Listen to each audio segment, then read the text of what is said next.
Thank you. It's a pleasure to be here with you today and have an opportunity to discuss the critical topic of surgical site infections. I'm Richard Prelip. I'm a professor of anesthesiology at the University of Minnesota here in Minneapolis. Here are my disclosures. They're here for your review. And let's focus on our objectives. There's obviously a host of important components in the broad topic of surgical site infections, and we're going to be focused on the preoperative preparation of our patients and identifying those at particular risk, and as well as exploring certain strategies which will be most effective in the prevention of surgical site infections. Let's begin with understanding how big a problem this is. As you can see here, there's really two topic categories to understand. One is healthcare associated infections, which constitute 4 to 10% of all hospitalized patients. And this contributes to approximately 90,000 deaths per year, the majority of these due to multi-resistant organisms. Narrowing down the scope of healthcare infections is the specific topic most relevant to us, which are surgical site infections. These are the most common type of hospital-acquired infections, and indeed, they constitute at least 20% of all HCAI. In the surgical arena, 1 to 3% of all patients having surgery will be complicated by a surgical site infection. This will increase their mortality 2 to 11-fold and will increase their length of stay by approximately 10 days per event, and will increase the overall cost of care by at least $20,000 per event. Alarmingly, at least 60% of these surgical site infections are felt to be preventable. How effective have we been in dealing with this problem? Well, here you see the priority topics identified by AHRQ or ARC in identifying hospital-acquired conditions. And you can see across this domain over the last several years, we've been reasonably effective at reducing most of these hospital-acquired complications, such as patient falls and particularly central line infections and urinary catheter infections. However, if you look in the circled element, the incidence of surgical site infections has not shown any improvement. So despite the understanding of this topic, we still have significant work to do. One of the important take-home messages is summarized here, and this identifies the three constituent parts of surgical site infections and the mechanisms by which these things occur despite our best efforts. And these three components are, of course, the patients themselves, the preoperative and the OR environment in which we all work, and of course, the healthcare workers taking care of these patients. In particular, we're going to focus on the hands of healthcare workers and the contributions that may make to the total picture. So let's move forward, and we're going to focus initially here on the patients and what problems do they bring to the operating room. So to discuss this topic in brief, we're going to talk about, of course, the element of the importance of preoperative antibiotics and skin and nasal decontamination. Both of these are strongly supported by outcome evidence and are 1A recommendations. In addition, I want to highlight the importance of smoking cessation And this is a still very important, but 1C supported recommendation. Prophylactic antibiotics are now a mainstay and are just a universal recommendation across the entire domain of surgery. Important to understand, of course, is the optimal timing of the antibiotic administration. And traditionally, this has been within a 60-minute window prior to skin incision. This has been explored in more depth recently, and we are now understanding that the administration is only part of the equation, but in fact, it's tissue concentrations at the surgical site, which is really the primary element that will be most vital in preventing subsequent surgical site infections. So optimization of tissue concentrations is of growing recognition and importance to the administration. Unquestionably, antibiotic administration is a proven efficacy, and this was particularly shown in the arena of arthroplastic surgery with total knee and total hip arthroplastic joint replacements, where the interventions of as simple as cefazolin, 2 grams for normal sized patients, or 3 grams for heavier patients, or if required, vancomycin at about 1 gram per dose, has been shown to have 80% efficacy as illustrated here. Obviously, the specific selection of antibiotic will depend on the type of surgery, the local environment and resistance patterns within your hospital and OR setting, and the specific operation and surgical choice within this antibiotic arena. Let's talk a little bit about smoking cessation.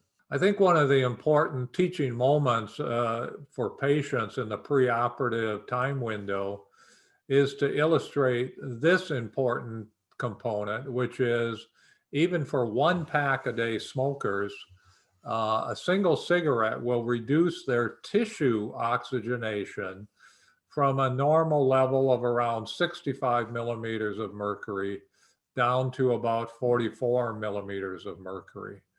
And distressingly, this 1 cigarette will continue that reduction for somewhere between 30 and 50 minutes. So if you simply do the math here, you can see that a 1 pack a day smoker will actually experience the majority of their day with tissue hypoxemia. This generally is a important teaching moment for patients and helps illustrate the critical nature of quitting smoking. And this is further enhanced by understanding that tissue oxygenation is strongly and inversely correlated with the risk of surgical site or wound infection rates. As you can see, the graph here illustrating the lower the tissue oxygenation, the markedly increased risk of wound infections. Now, the question usually arises is how long before surgery do patients need to quit smoking? And this is actually a pretty complex question and answer. And it really involves around, well, what endpoint are you trying to achieve? As you can see here in a meta-analysis of over 25 studies, the consequences of smoking cessation are sort of summarized on the right-hand side, where I summarize this with a kind of simple formula to improve oxygenation in the blood and reduce carbon monoxide. You certainly want to avoid any smoking on the day of surgery. To improve wound healing and avoid wound infections requires a significant longer period of time of about 1 month. And ultimately, many people are focused on minimization of respiratory and pulmonary complications, and to optimize those factors such as ciliary function and lung clearance it really requires 8 weeks or a 2-month period. So the take-home message is really quite simple. 1 day to improve tissue oxygenation, 1 month to decrease wound healing or to improve wound healing, and 2 months to optimize pulmonary function and reduce respiratory complications. With that, let's move on and talk about the patient's microbial burden. In particular, we're going to focus a little bit on nasal decontamination here. And part of the reason is the strong international support for this intervention. As you can see here across these multiple organizations within both the United States, the Great Britain with the National Institute for Healthcare Excellence, and international and global organizations like the WHO have all strongly come out with guidelines supporting skin decontamination and particularly nasal decontamination in advance of elective surgery. Why is this become so critical? Well, it turns out that the human body is really an optimal reservoir for Staph aureus. And indeed, we know that there's non-carriers, but also intermittent and persistent carriers of Staph aureus in the routine population. And in the surgical population, 15 to 30% of these patients will indeed be carriers of Staph aureus. Even more alarming, 1 to 3% of these patients will be colonized with MRSA, methicillin-resistant Staph aureus. Now, there's a couple of different strategies to try and approach this problem. One is a universal approach where we simply would treat everybody, and this may be an effective modality, and the data are still evolving as to the appropriate efficacy in this regard. The other component is a targeted approach where patients at particular risk or those who have actually been cultured and proven to be carriers are effectively treated. It turns out there is kind of 2 therapies which are routinely utilized in this regard. One is the ointment antibiotic mupirocin, which is an ointment which has to be applied and inserted into the nares twice a day for 5 days before the planned elective surgery. The other mechanism is the antiseptic 5% povidone iodine. And this is another effective alternative which has been shown to reduce the colonization of Staph aureus within 60 minutes of its application to 99.5%. And this reduction will be maintained for up to 12 hours after surgery. And in particular, this has proven efficacy in orthopedic, joint replacement surgery, and cardiovascular surgery. How do you choose between these 2 different therapies? Well, Phillips and others did a open label randomized study of the 2 different protocols with mupirocin or povidone iodine. And while both of these modalities were effective, in the per protocol analysis, as you can see here, the povidone iodine 5% solution appeared to be more effective in both the overall infection rate and particularly in prevention of the deep Staph aureus infection rate, where there were actually 0 infections in the 5% povidone iodine treatment arm. If you're not familiar with this product, it's illustrated here. This is the 5% povidone iodine solution, which actually comes as a complex polymer to give it a somewhat gelatinous kind of texture, which is of great advantage as it avoids any sort of dripping and migration after its application. The application is a one-time 2-minute administration by a nurse or nursing assistant in the preoperative holding area. And this will reduce bacterial counts, again, within 60 minutes and last for 12 hours. It tends to be non-irritating and and patient acceptance is really very high. Moreover, the product has been shown to be safe for all of our patients, including children down to as young as 2 months of age. So now we're back in this infection triangle and looking at the preoperative and OR environment. Now, we'd like to think that we all operate within a very clean and if not almost sterile operating room environment, but in fact, that may not always be the case. And here we have this concept dramatically illustrated by an infectious disease expert, Dr. Sylvia Munoz-Price out of Milwaukee, and what she has termed the hospital fecal patina, a rather illustrative term. But you can see here, this was an actual ICU bay, which was terminally cleaned by environmental services using standard protocols after a patient was discharged who had vancomycin-resistant enterococcus.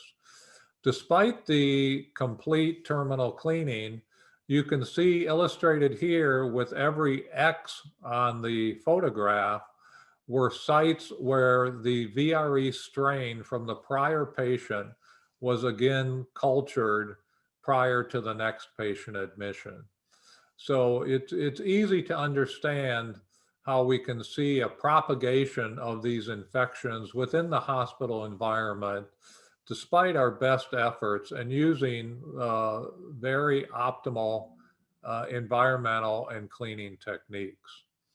So how do we approach these issues? Well, again, there's not a magic bullet, and we need to use a constellation of interventions in order to try and optimize some of these factors.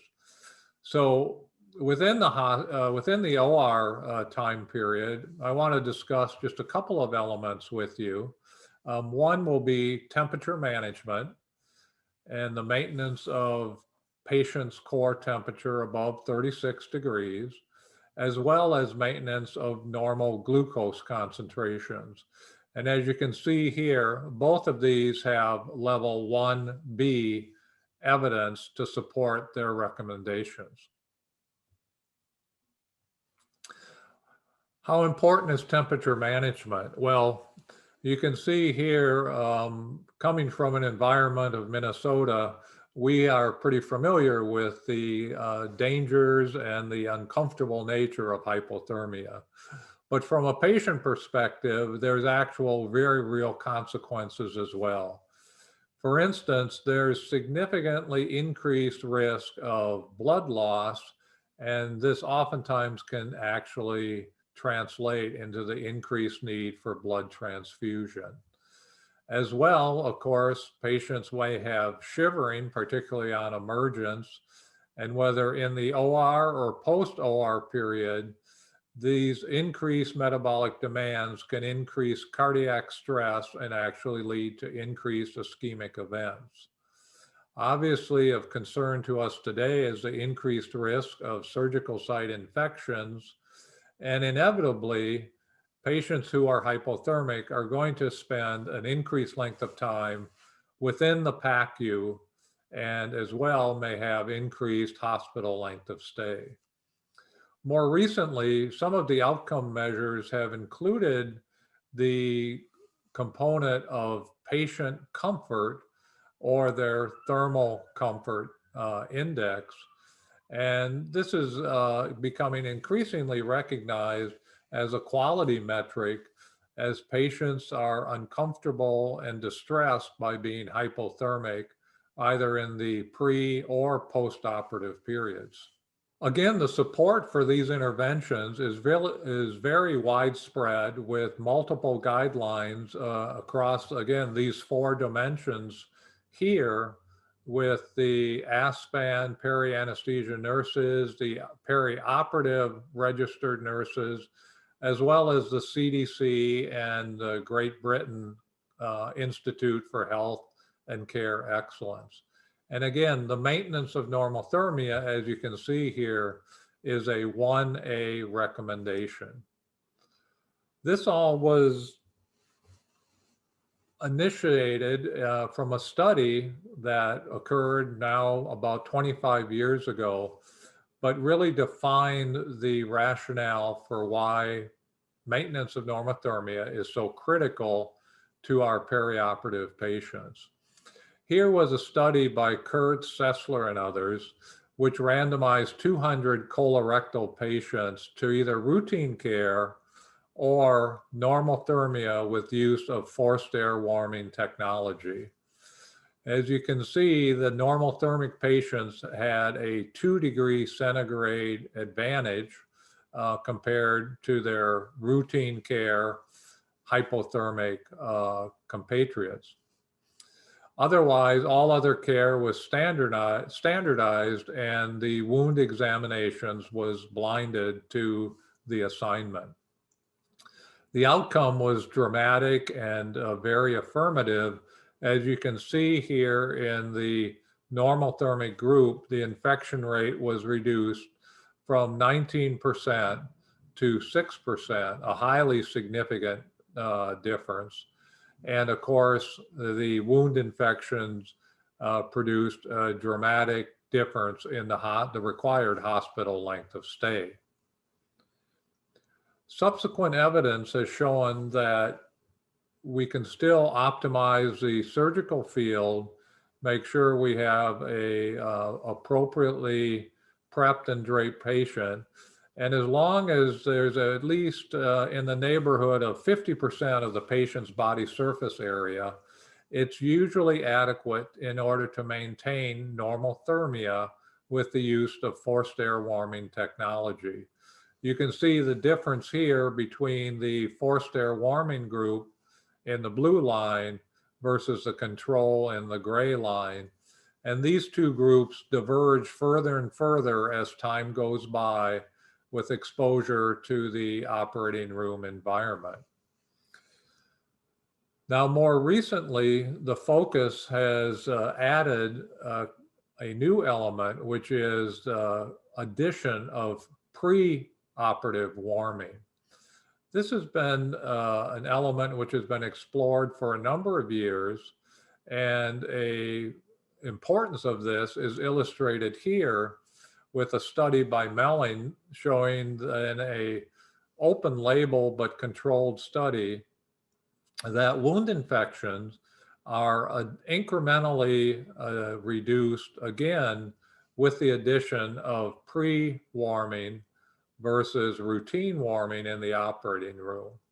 So infection rates can be lowered an additional increment with the addition of preoperative warming. There have been numerous studies that have looked at this topic, and the studies span a number of years. Some of these were less robust than others, but in a recent meta-analysis from just last year, Zhang and others were able to look at the best studies and find that there was a consistent positive effect here with this meta-analysis. So the overall effect here was a 40% reduction of the risk of surgical site infections with the addition of pre-warming to the operative warming that is routine for everybody. So the take-home messages regarding this technology and this strategy is to use preoperative warming. An ideal time window is a duration of 30 minutes, and that the warming modalities do need to be continued and obviously applied while the patient's in the operating room as well. and that warming should be set at 43 degrees or in that neighborhood, and that temperature should be monitored, and particularly core temperature will be the target. Now, in order to maintain effective normothermia, we have to have a good thermometer. And it turns out there's actually some new technology in this arena in the last few years. This is zero heat flux temperature monitoring. This is an interesting phenomenon where a small sensor is placed, which is both the temperature monitoring as well as a heating mechanism, which creates a column of tissue which essentially equilibrates core temperature to the surface of the skin where it's readily monitored. One of the ideal locations for this is the patient's forehead. And when used appropriately, this can be an effective modality to both monitor and adjust patients' core temperature. One of the advantages of using this type of technology, as illustrated here with the 3M temperature monitoring system, is that the same mechanism of temperature monitoring will be utilized across the entire domain of perioperative care, so that the same mechanism for getting the baseline temperature in the pre-op area will be used by anesthesia in the intraoperative period, and then will again just be transferred out into the PACU, where the PACU nurses will plug into the sensor, and again will have the same consistent mechanism of monitoring patients' temperature. This avoids trying to do the translation between an oral temperature or an axillary temperature. Esophageal temperature is used by anesthesia in the operating room, and it makes a nice consistent mechanism for which you can get reliable core temperatures throughout the domain of the patient's care algorithm. And last, we'd be remiss here if we didn't at least mention the critical nature of patient glucose control. This issue has been on the top of most people's agenda over the last 10 years or so, as far as intraoperative and postoperative glucose management.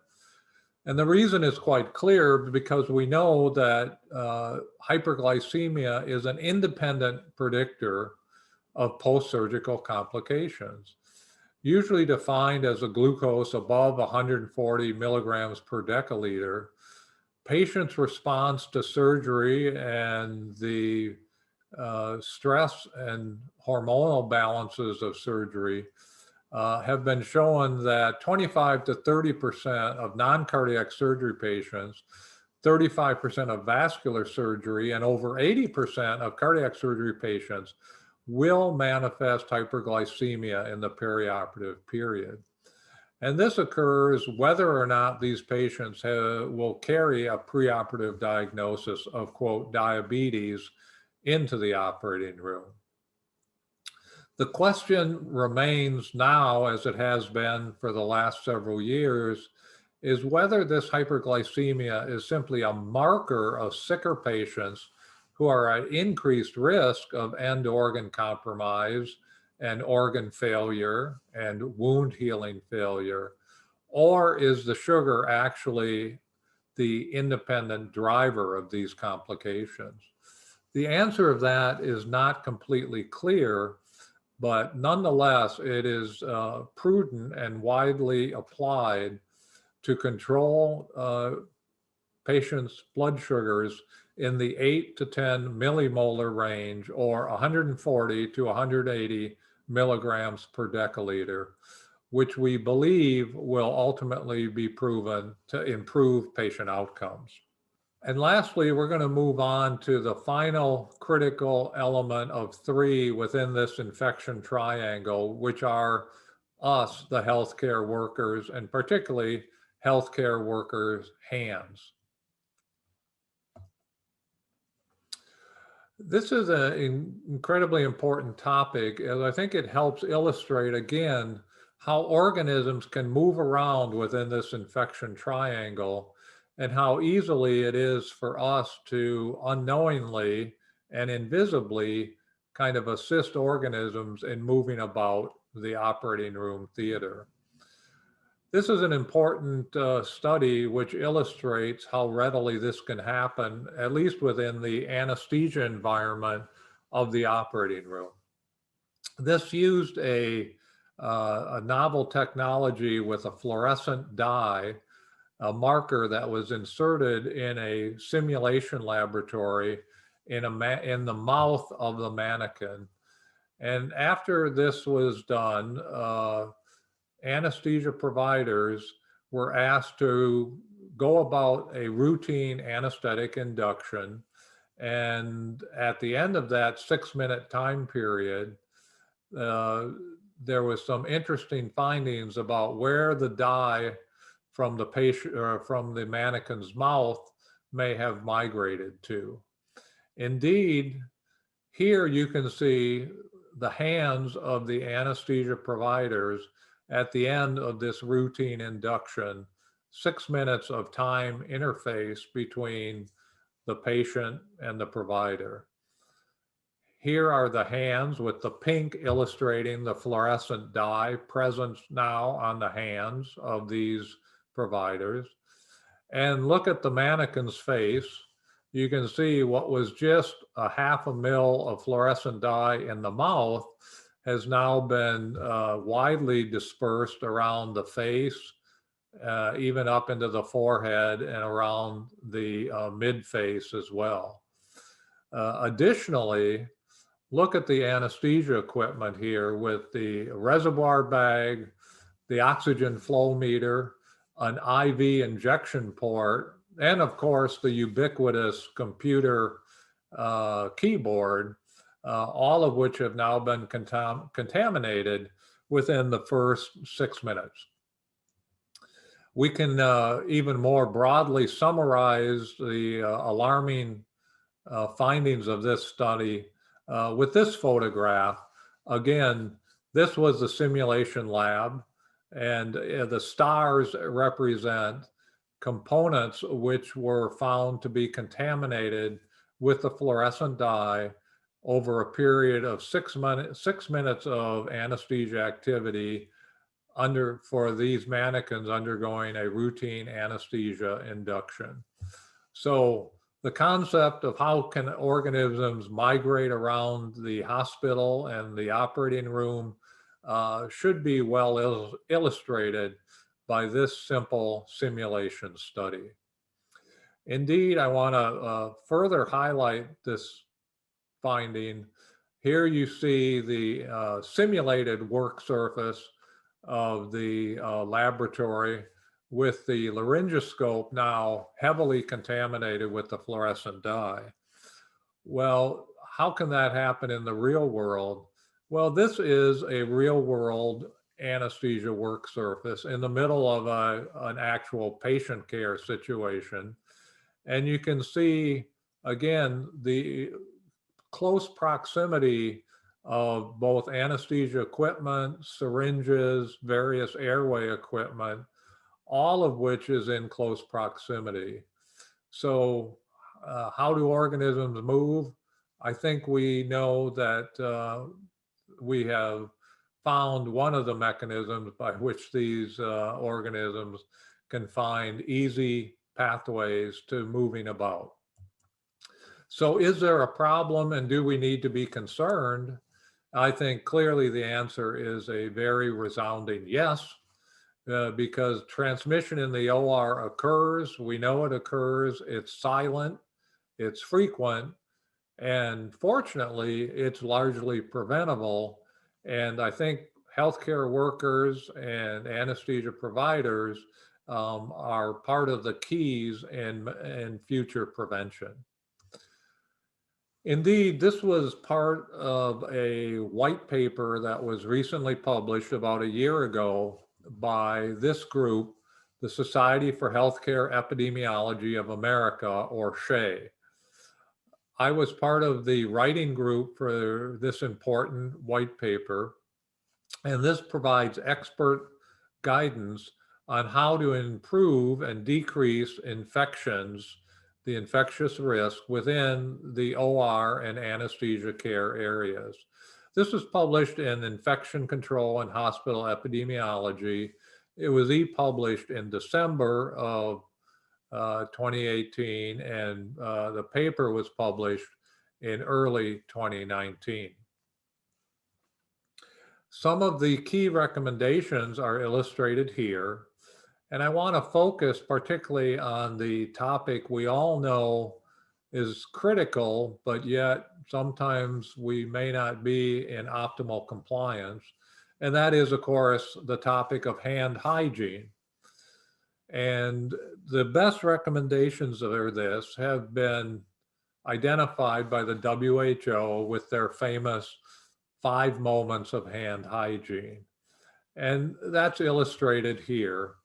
But then the ideal of 5 moments of hand hygiene, of course, runs into the reality world of working in a high efficiency, high production operating room, where the work in reality is as illustrated here. And that is with independent observation. Anesthesia providers in an 8-hour working window will touch machine and cart surfaces over 1,100 times. So if you actually did the 5 moments of hand hygiene, just for these 1,100 touches would require 9.5 hours of work during an 8-hour period. And you would be doing nothing but touching and washing your hands. And of course, no patient care would be able to ensue.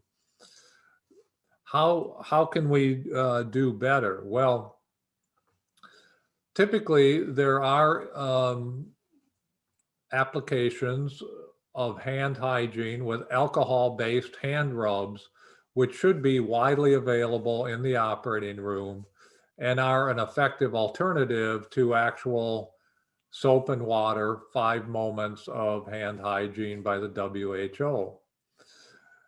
The widespread and common use of alcohol-based hand rubs has created some resistance, and usually this is summarized in 2 different modalities.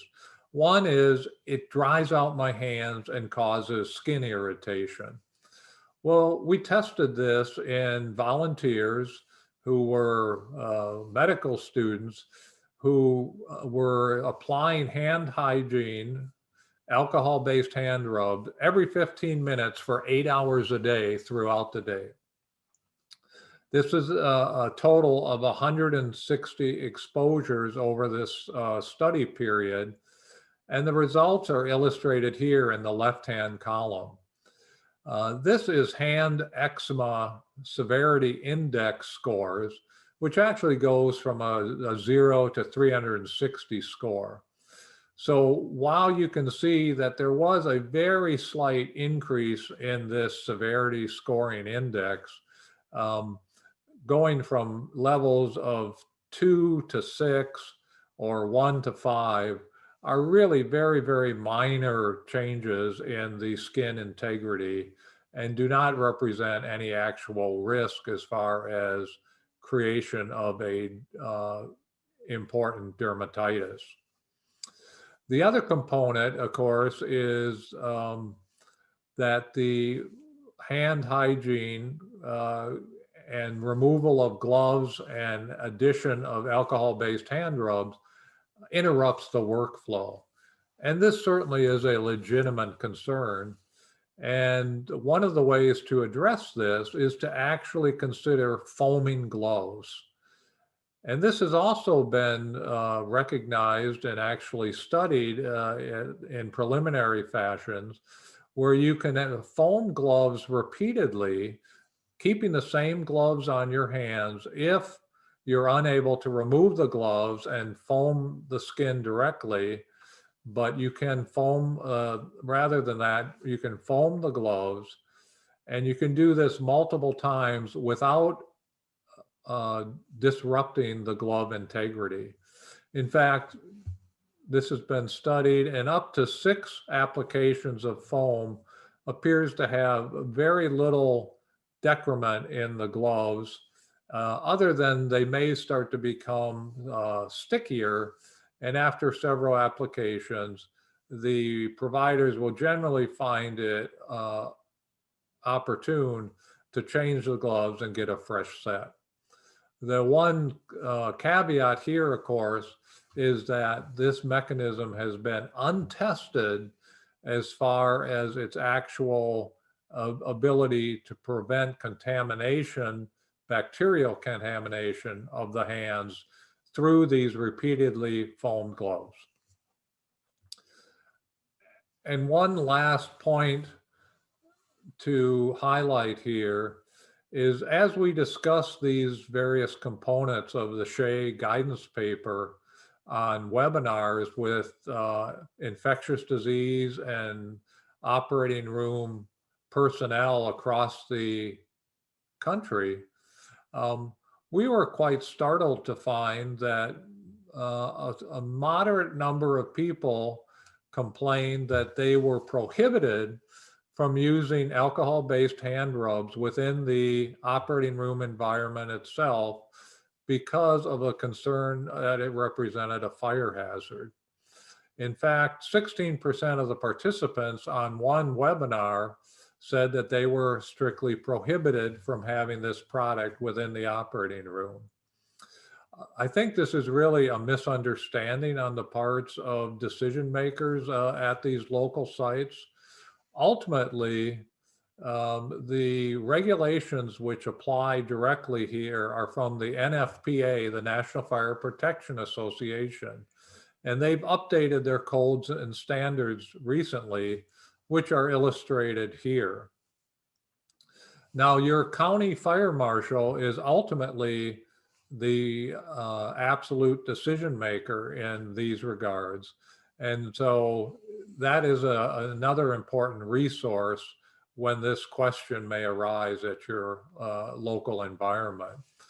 But it is interesting to note that the FAA has looked at the issue of alcohol-based hand rubs and have found that it is safe to bring these products and have these products on board airplanes. And that, in combination with a review, has found that there is really only 7 very minor incidents of fire issues over 25,000 hospital years of use with these products. So I recommend that you have these immediately available going in and out of every operating room, as well as widely available within the hospital and the OR environment itself, consistent, of course, with your local rules and regulations.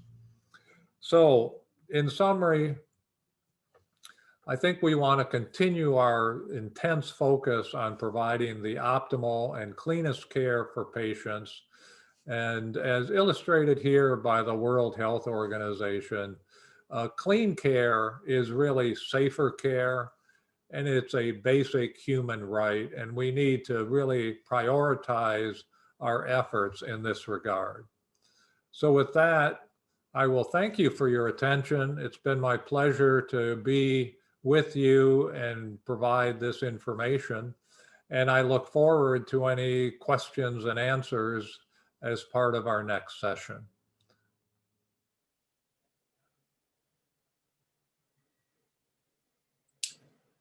Good day, folks. It's great to be with you now live.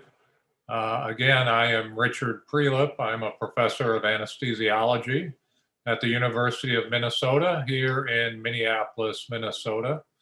And I'm happy to report we have sunny blue skies and warm weather here today. So we're all celebrating that. I am happy to address and answer any questions. So don't be hesitant. Please send in your questions via the chat format. And maybe while a few of you get some of those thoughts organized, I just wanted to emphasize a couple of key points that were addressed in the previous discussion. I do want to make sure people really grasp the concept of the infection triangle, because I think this is a critical mental model to understand how these iatrogenic organisms can move about a hospital and a surgical suite and continue to circulate in a invisible fashion. And the components, of course, are the patients themselves, along with us, the healthcare workers, and the very environment in which we work, which of course is the OR and pre-op and post-operative environments. And these organisms are sort of very facile and essentially have great mechanisms to jump from host to host and site to site and do it very effectively and of course very silently. So that's what can make it so very challenging to try and interrupt this merry-go-round. And I think maintaining that sort of focus can really help in understanding the pathways in order to reduce the overall rate of surgical site infections. One other concept, and then we have a few questions coming in that we'll address directly. A question is often asked, well, of these many strategies and recommendations that we've discussed, which is really the key one, or which is the most important? And unfortunately, of course, the answer is there is no single magic bullet. We wish there was, because then we could all do that, implement it, and go home and have the problem solved. But of course, it's never quite that easy and not that simple. So what is really the key is a multidisciplinary and multifaceted care bundle. And specifically in this case, we're of course talking about surgical site infection bundles.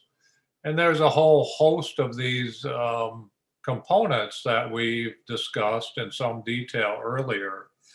But it's important that as often as possible, you try and get these components that you evaluate and find to be appropriate for your institution and your practice, is to try and get these embedded into sort of the permanent core structure of your care pathways. So getting these kind of orders implemented as part of the pre-op order sets and post-op order sets can really go a long ways to making this part of your routine care and keeping the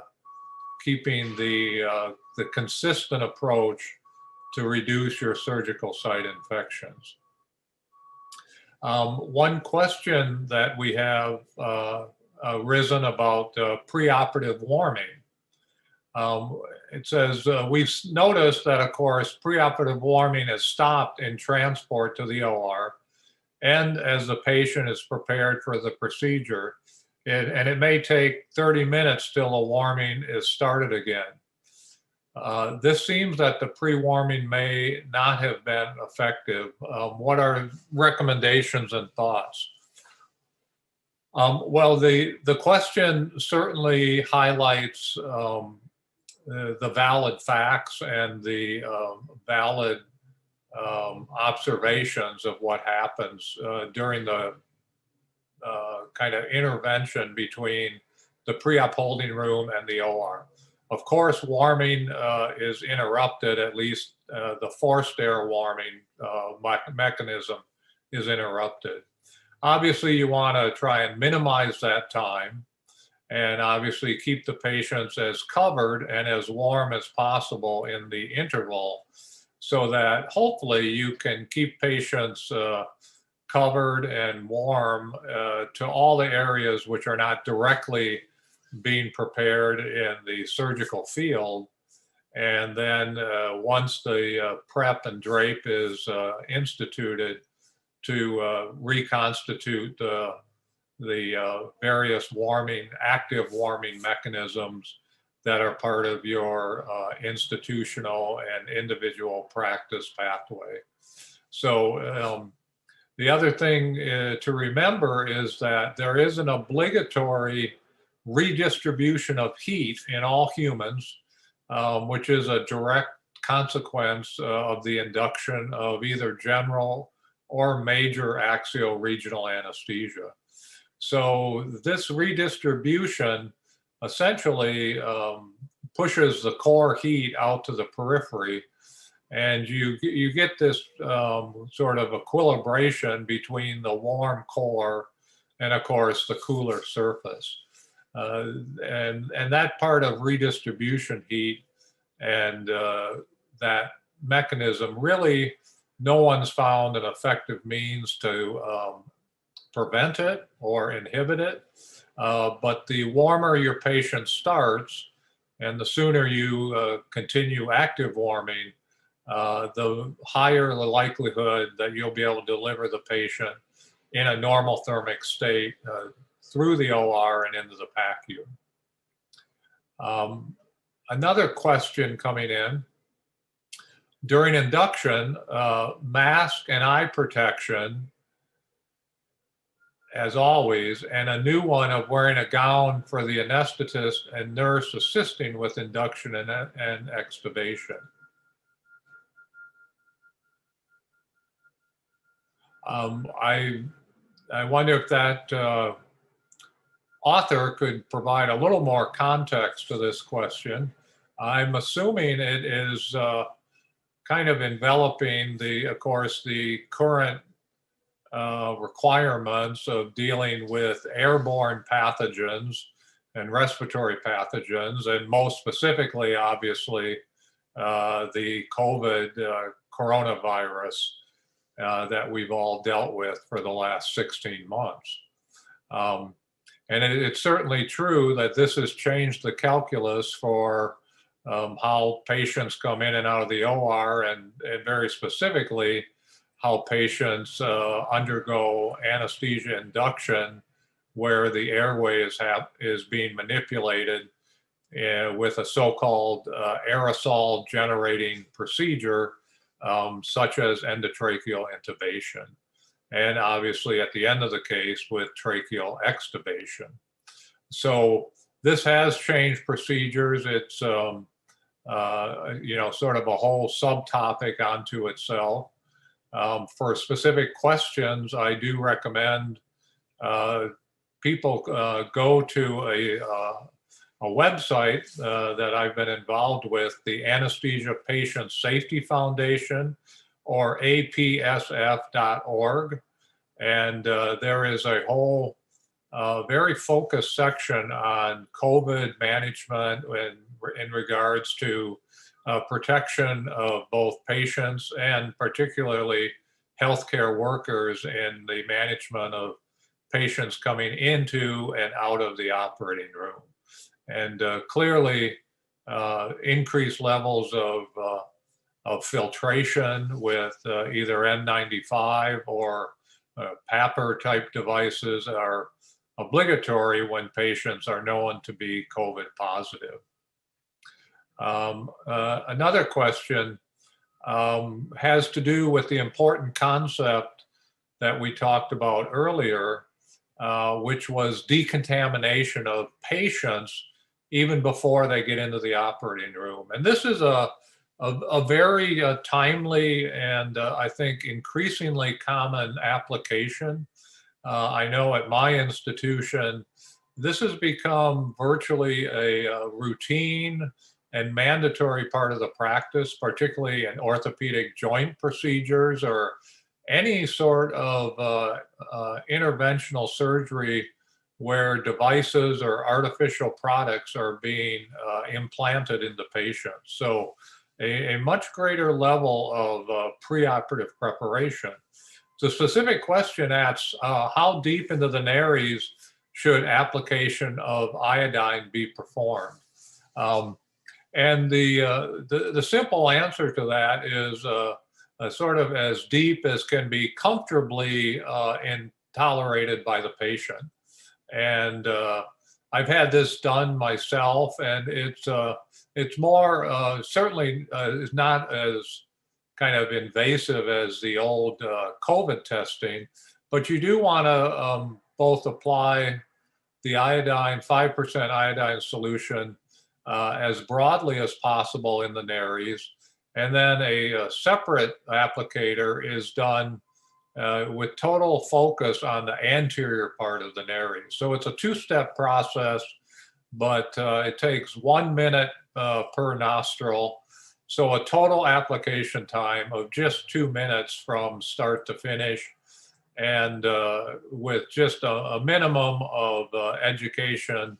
Any of the available personnel in the pre-op area should be readily available to complete that step.